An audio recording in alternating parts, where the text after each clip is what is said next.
Hello बच्चों आज आपका विज्ञान का 8वीं का पेपर है। तो चलो आज हम लोग उसका सॉल्यूशन देख लेते हैं कि पेपर में आपके जो क्वेश्चन आए हैं उनके उत्तर कैसे होंगे और आप अपने आंसर चेक कर सकते हैं। ठीक है, चलो तो देखते हैं। जो पहला क्वेश्चन आपको दिया हुआ है, वनोन्मूलन से क्या होता है।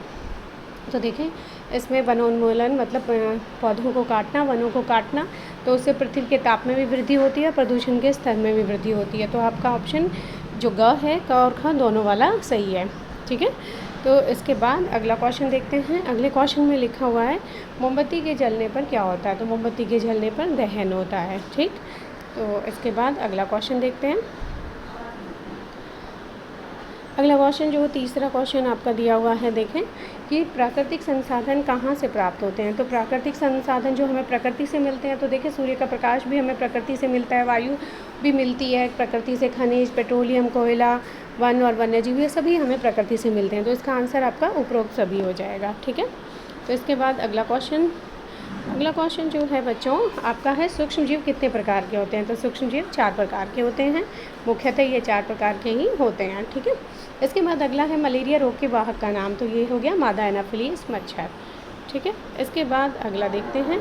आगे जो है आपके क्वेश्चन उसमें खाली स्थान है। तो मिट्टी को उलटना पलटने में पोला करने की प्रक्रिया मिट्टी तैयार करना कहलाती है। इसके बाद अगला 7वां है आपका, खालिस्तान डैश जीवाश्म ईंधन का एक उदाहरण है। ठीक है, तो डैश में आपका जीवाश्म ईंधन का उदाहरण कोयला, ये आपके पार्ट का नाम ही है, कोयला और पेट्रोलियम, तो दोनों में से कोई एक आप लिख सकते हैं यहाँ। आगे देखें, 8वें में मेंढक में बाह्य निषेचन होता है। तो ये बिल्कुल सही है बच्चों। फिर 9वें में सूर्य नाभिकीय अभिक्रमण द्वारा ऊष्मा प्रकाश उत्पन्न करता है, ये भी बिल्कुल सही है। इसके बाद 10वें में है, कोयले में मुख्य रूप से तत्व पाया जाता है। तो वह कार्बन तत्व पाया जाता है, इसीलिए इस प्रक्रिया को कार्बनीकरण भी कहते हैं। ठीक है, तो कार्बनीकरण इसीलिए कहा जाता है कि इसमें कार्बन बहुत अधिक मात्रा में पाया जाता है। ठीक है, तो अब आगे देखते हैं। अगला क्वेश्चन जो आपका 11वां से 13 तक के क्वेश्चन है, वो बच्चों आपको 2 मार्क्स के क्वेश्चन है। तो आपके जो आंसर है थोड़ा बढ़ जाएगा, 20 से 30 शब्दों में आपने लिखना है। तो पहला है, बीजारोपण से पूर्व खेतों में जुताई क्यों आवश्यक है। तो देखिए, जुताई जो मतलब मिट्टी को उलटना पलटना है ना, तो बीज बोने से पहले मिट्टी को उलटना पलटना, पोली करना बहुत ज़रूरी है। तो क्यों है, इससे जड़ें भूमि में गहराई तक सरलता से चली जाती हैं। फिर है, जुताई करने से मिट्टी पोली हो जाती है, जिससे जड़ें सरलता से श्वसन कर सकती हैं। फिर जुताई से पोषक तत्व भी मिट्टी के ऊपर आ जाते हैं और पौधे उन्हें भी उपयोग कर सकते हैं। ठीक है, तो ये पोषक तत्व भी बहुत ज़रूरी हैं पौधों के लिए। तो इस तरह से ये आपका 11वां क्वेश्चन हो गया। इसके बाद देखते हैं 12वां, मरुस्थलीकरण की परिभाषा दीजिए। तो देखें, इसमें वनोन्मूलन के कारण मृदा अपरदन अधिक होता है, इससे धीरे धीरे मृदा की उर्वरता कम होती जाती है और उर्वर भूमि मरुस्थल में परिवर्तित हो जाती है, इसे मरुस्थलीकरण कहते हैं। ठीक है, तो ये आप कर लें। इसके बाद अगला देखते हैं। अगला क्वेश्चन जो है कि एंटीबायोटिक क्या है। एंटीबायोटिक बच्चों यहाँ हिंदी का शब्द होता है प्रतिजैविक। तो ये दोनों शब्द मैंने लिख दिए हैं, तो आपने आंसर प्रतिजैविक क्या है वही देना है। तो प्रतिजैविक अथवा एंटीबायोटिक औषधि हैं जो कुछ सूक्ष्म जीवों द्वारा उत्पन्न की जाती हैं और बीमारी पैदा करने वाले सूक्ष्म जीवों को नष्ट कर देती हैं और उनकी वृद्धि को रोक देती हैं। उदाहरण हो गया पेनिसिलिन। ठीक है, तो इस तरह से आपने प्रतिजैविक का बता देना है कि प्रतिजैविक जो हैं एक औषधि हैं जो कुछ सूक्ष्म जीवों द्वारा दूसरे सूक्ष्म जीवों को मारने के लिए या नष्ट करने के लिए उत्पन्न की जाती हैं। ठीक है, जैसे पेनिसिलिन के अलावा आप स्ट्रेप्टोमाइसिन या एमॉक्सिसाइलिन ये सब नाम दे सकते हैं। ठीक है, इसके बाद अगला क्वेश्चन देखते हैं। अगला जो क्वेश्चन है 14 से 16 तक के क्वेश्चन जो हैं बच्चों, वो 30 से 40 शब्दों में आपने लिखने हैं। इनके मार्क्स जो हैं 3-3 हैं, तो हर एक क्वेश्चन यहाँ पे 3 मार्क्स का है। ठीक है, तो उसके अनुसार आपने देखो यहाँ पर पेट्रोलियम के विभिन्न संघटक जो हैं आपकी बुक में सारणी दी हुई है, वह सारणी ही मैंने यहाँ पर लगा दी है। तो देखें, जैसे ये हो गए एलपीजी, पेट्रोल, मिट्टी का तेल, डीजल, स्नेहक तेल, पैराफिन, मोम, बिटुमेन। ठीक है, इन सब के साथ में उपयोग भी दिए हुए हैं, तो आप ये सारे लिख सकते हैं। ठीक, तो इसके बाद अगला क्वेश्चन देखते हैं 15वां क्वेश्चन। 15वें क्वेश्चन में जो लिखा हुआ है बच्चों कि 15वां क्वेश्चन है, संकटापन जंतु किन्हें कहते हैं। ठीक है। तो संकटापन जंतु जैसे नाम से भी आप देख सकते हैं कि ऐसे जंतु जिनके ऊपर संकट आ रहा है निकट भविष्य में जो समाप्त हो सकते हैं। तो वही है यहाँ पर कि संकटापन स्पीसीज वह स्पीसीज है जो विलुप्त होने के कगार पर है। ऐसे जंतु जिनकी संख्या एक निर्धारित स्तर से कम होती जा रही है और निकट भविष्य में समाप्त हो सकते हैं, उन्हें हम संकटापन जंतु कहते हैं। ठीक है। उदाहरण देखें, काला हिरन, बाघ, सुनहरी बिल्ली, घड़ियाल, अजगर, गेंडा, ये सब हमारे लिए अब क्या है, संकटापन जंतु हैं जिनकी अगर हम लोगों ने सुरक्षा नहीं करी तो ये हमें आगे दिखाई भी नहीं देंगे। ठीक है। तो हमें इनको रक्षा करनी चाहिए। अब अगला क्वेश्चन देख लेते हैं।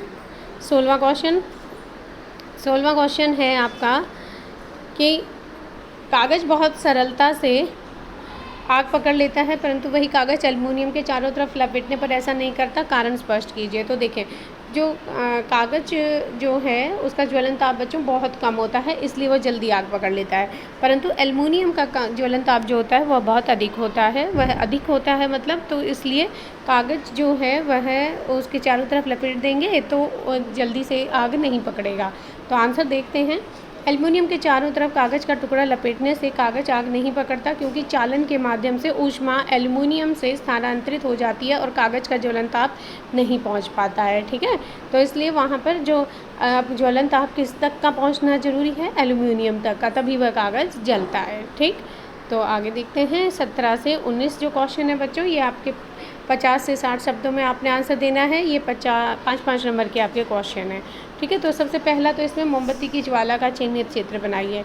तो ये आपने बहुत अच्छे से बना लेना है। देखें कि ये आपकी बुक का चित्र है। यहाँ पर सबसे बाहर की तरफ जो नीले रंग की जो ज्वाला आपको दिखेगी वह आपके पूर्ण दहन का बाह्य क्षेत्र होता है, नीले रंग का होता है। ठीक है। इसके बाद जो बीच में जो है आपका, ये है आपका आंशिक दहन वाला क्षेत्र होता है और ये पीले रंग का होता है। और बिल्कुल मोमबत्ती की जो बाती होती है उसके साथ वाला जो क्षेत्र है वह आंतरिक क्षेत्र कहलाता है, जो काला होता है। ठीक है। तो अब जो आंतरिक क्षेत्र है काला वाला जो है वह सबसे कम गर्म होता है, उसके बाद पीला वाला जो है वो थोड़ा उससे ज़्यादा गर्म होता है और बाह्य क्षेत्र जो नीला है वह सबसे ज़्यादा गर्म होता है। तो इस तरह से आपने इस चित्र को बनाना है। अब आगे देखते हैं 18वां क्वेश्चन जो है बच्चों, फसल उत्पादन के विभिन्न चरणों पर क्रमबद्ध नोट लिखना है आपने यहाँ पर। ठीक है। तो विभिन्न चरण जो हैं क्रमवार आप देखें, मैंने लिखे हैं यहाँ। मिट्टी तैयार करना है पहला, फिर बुआई है, फिर खाद और उर्वरक देना, फिर सिंचाई है, फिर खरपतवार से सुरक्षा जैसे निराई भी कहते हैं, और लास्ट में कटाई और उसके बाद भंडारण। ठीक है। तो इन सब को बच्चों आप एक एक लाइन में यहाँ पर और लिख सकते हैं कि ये क्या होते हैं। जितनी आपकी इसमें पेपर में जगह दी हुई है उसके अनुसार आप इसमें एक लाइन या 2 लाइन में इसका आगे आंसर लिख सकते हैं कि ये जो हमारी कृषि पद्धतियाँ हैं ये एक्चुअल में इनमें किया जाता है। ठीक है। तो इसके बाद आगे देखते हैं हम लोग अगला क्वेश्चन। ये आपका लास्ट क्वेश्चन है 19वां। ठीक है। तो 19वें क्वेश्चन में जो आपका लिखा है नाइट्रोजन स्थिरीकरण की प्रक्रिया समझाएं। तो बच्चों यहाँ क्वेश्चन में नाइट्रोजन स्थिरीकरण पूछा है। नाइट्रोजन स्थिरीकरण जो है, जो हमारी बुक में जो था नाइट्रोजन चक्र के साथ ही दिया हुआ था। ठीक है। तो आपने यहाँ स्थिरीकरण पे पढ़ना है, स्थिरीकरण का आंसर देना है। ठीक है। तो देखें, वायुमंडल में लगभग 78% नाइट्रोजन पाई जाती है। इस नाइट्रोजन का पौधे सीधा उपयोग नहीं कर पाते।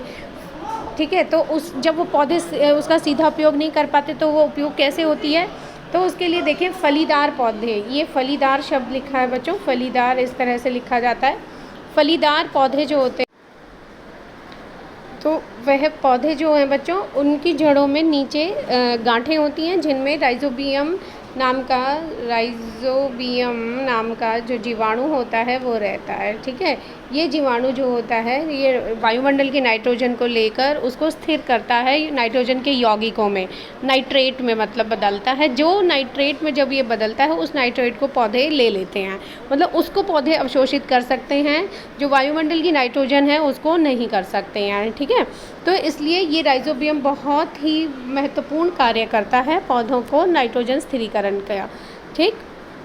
तो इसमें आगे देखते हैं, आगे जो आंसर लिखा हुआ है कि फलीदार पौधों की जड़ों में पाए जाने वाले जीवाणु का नाम मैंने अभी बता दिया आपको, राइजोबियम और नीले हरे शैवाल, ये दोनों नीले हरे शैवाल जो होते हैं वह भी ये कार्य करते हैं। वायुमंडलीय नाइट्रोजन का स्थिरीकरण करके नाइट्रोजन यौगिकों में बदल देते हैं, जिसे पौधे उपयोग करके प्रोटीन व अन्य यौगिक बनाते हैं।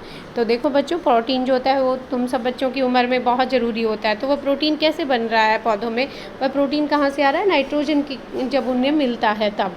ठीक है, तो नाइट्रोजन नहीं मिलेगा तो प्रोटीन भी नहीं हो पाएगा। तो इस तरह से नाइट्रोजन के लिए, वो प्रोटीन के लिए हमें नाइट्रोजन की, मतलब पौधों को नाइट्रोजन की बहुत आवश्यकता होती है। तो इसके आगे देखें, यह नाइट्रोजन का जैविक स्थिरीकरण कहलाता है। जैविक स्थिरीकरण किस लिए कह रहे हैं बच्चों से?